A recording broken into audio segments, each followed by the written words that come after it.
Graders, back again to show you how to color your analogous color grouping.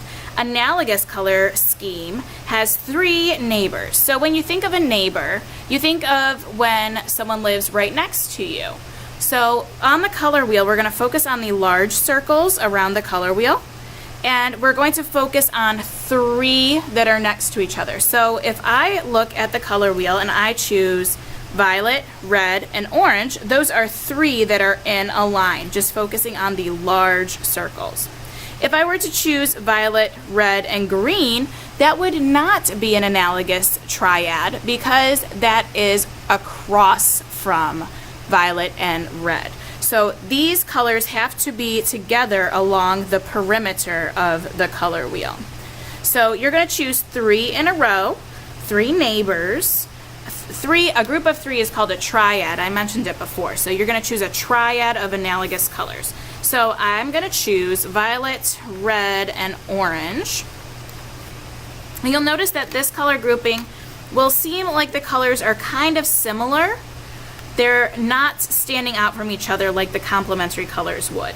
So I'm going to use violet first again because, again, it's my favorite. So I'm going to color 2 or 3 of my sections, because remember, I need to have room enough for all of my colors.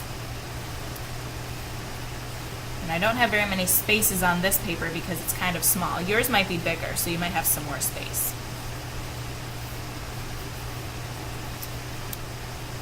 Let's see, I'll do another one over here.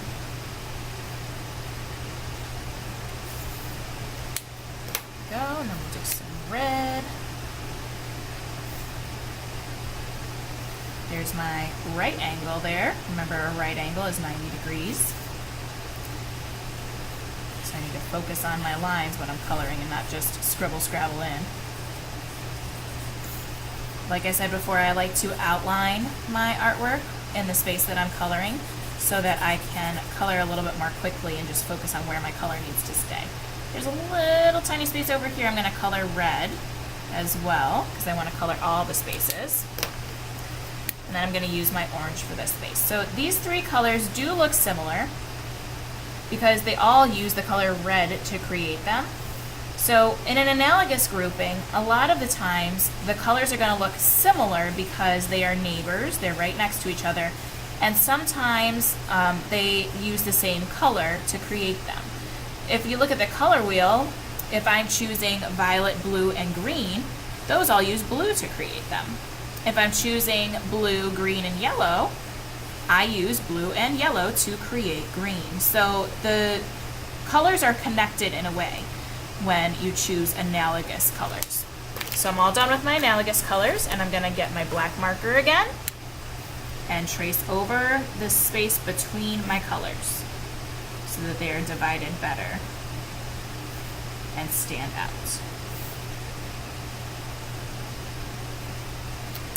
And there you go, analogous color scheme, a triad of three neighbors.